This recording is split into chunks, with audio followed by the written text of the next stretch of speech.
Bismillahirrahmanirrahim. Assalamualaikum warahmatullahi wabarakatuh. Baik, insyaAllah hari ini kita akan menyambung pembelajaran kita. So, kita akan imbas kembali sedikit dahulu tentang keadaan jirim dan kita akan melihat satu fenomena yang berkaitan dengan keadaan jirim, insyaAllah. Okay. So, pertama sekali, jika kita imbas balik, kita dah belajar bahawa jirim wujud dalam 3 keadaan. Itu pepejal, cecair dan juga gas. Okay. Dan kita dah belajar bahawa perbezaan susunan zarah dalam 3 keadaan ini.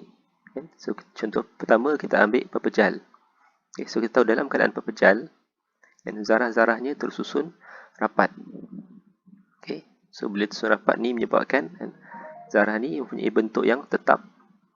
Dia tak bergerak-gerak zarahnya kan. Okay, so, itu menyebabkan dia punya bentuk yang tetap. Okay. Dalam keadaan cecair pula, so, apa yang berlaku adalah zarah-zarah ini, zarah-zarah pepejal contohnya kan, mereka menerima tenaga haba.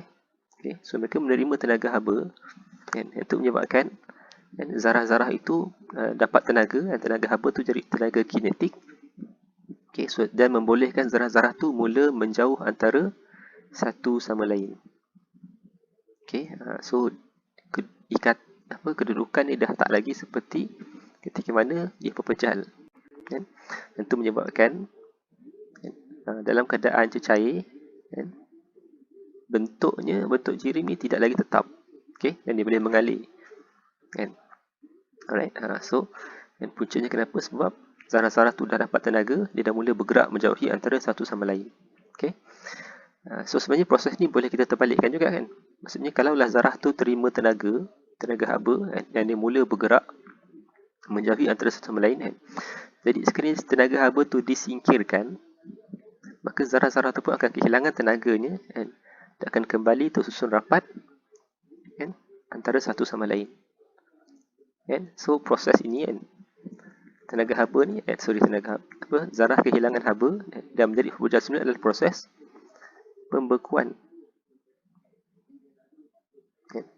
Dia hilang tenaga haba dan dia mula tersusun balik. So, dan kalau tadi daripada pepejal dan cecair adalah proses peleburan.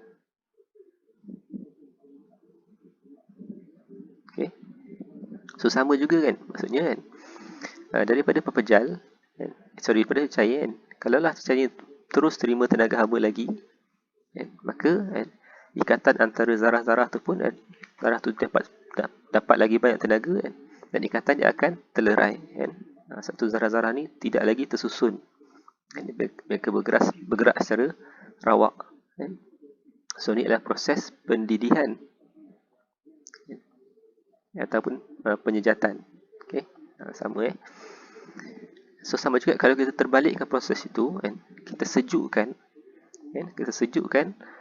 zarah-zarah tu kehilangan tenaga haba dia, maka dia akan rapat semula, dia akan jadi cecair balik. Ini adalah proses kondensasi.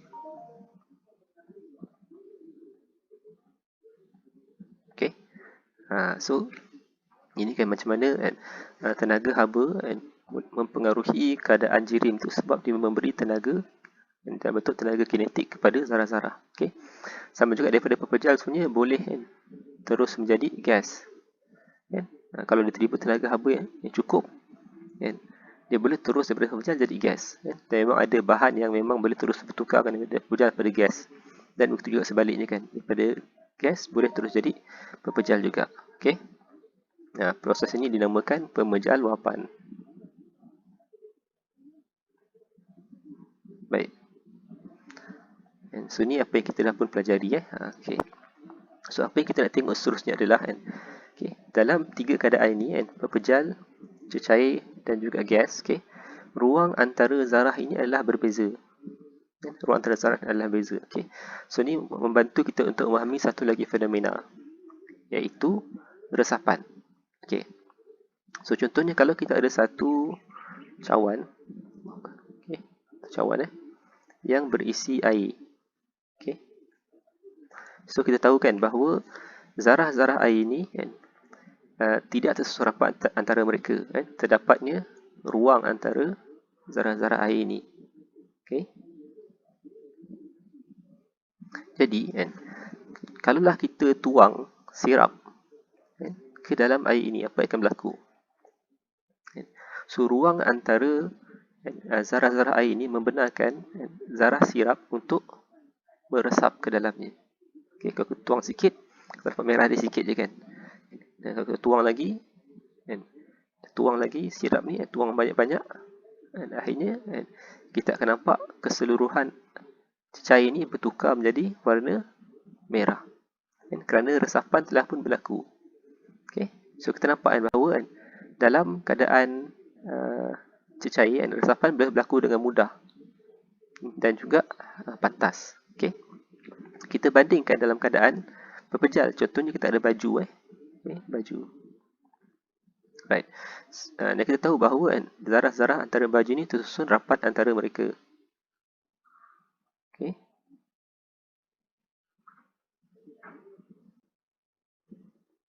Right. So kemudian contohnya kalau kita tertumpah sirap kat atas baju, okay, apa yang akan berlaku adalah sirap tu dia tidak akan meresap seperti mana di dalam air. Sebaliknya dia akan meresap hanya pada bahagian dia tertumpah. Sebab apa?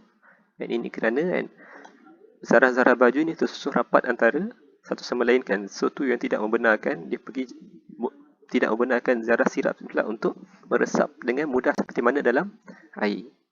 Okey. So nampak perbezaan antara ruang antara zarah mempengaruhi kadar resapan. Right? So kita ambil contoh yang terakhir adalah gas tadi kan. Okey. So, ataupun udara. Udara Okey, so contohnya dalam udara adalah zarah-zarah udara kan. Oksigen ke apa-apa lah kan. Dah zarah udara. Okey. Kemudian katakan mak kita masak. Okey. Katalah dia goreng ayam lah. Right. So mak kita goreng ayam. Okey. Dan bau daripada dia goreng ayam ni, warna merah lah. Okay. Bau daripada goreng ayam di dapur kan, boleh sampai ke bilik, sampai ke depan dengan mudah kan. Okay. Kenapa boleh bergerak macam tu? So, kalau kita perhatikan ruang antara zarah udara membenarkan okay, bau daripada ayam goreng tadi tu meresap ke udara dan pergi ke mana-mana. Sebab ruang ni sangat-sangat besar. Kalaulah zarah udara ni rapat seperti mana berpejal, maka dia tidak akan membenarkan bau tu untuk bergerak jauh kan. Dia tak boleh pergi mana-mana. Okay, tapi sebabkan ruang antara zarah ni sangat-sangat besar, tu bau tu boleh meresap dan boleh pergi jauh. Okay. So ni menunjukkan kepada kita macam mana keadaan zarah tu, susunan antara zarah tu, ruang yang ada mempengaruhi kadar resapan. Okay. Baik, so seterusnya tugasan antum adalah untuk melakukan suatu uji kaji, okay, yang sangat-sangat mudah. So uji kaji ini adalah antum perlu membuat dua bekas agar-agar. Okay. Dua bekas agar-agar. Baik. Dalam bekas pertama antum buat seperti biasa, bertanya dengan ibu ayah cara-cara buat agar-agar. Tapi agar ni perlu dimasak, dia akan jadi cair, dan kemudian perlu letak dalam peti ais supaya dia beku. Bukan beku lah, supaya dia mengeras. Okay. Jadi bentuk agar-agar. Okay. So untuk bekas yang pertama, teman-teman panggil bekas A. So ketika dia keadaan cair tu, masa masak macam biasa tu, masa tu antum boleh letak sirap contohnya, atau apa-apa pewarna yang sesuai lah. Baik. So ni bekas pertama. So semasa dia cair, antum letak, kemudian baru simpan dalam peti ais. Untuk bekas kedua pula, teman-teman panggil bekas B. Okay.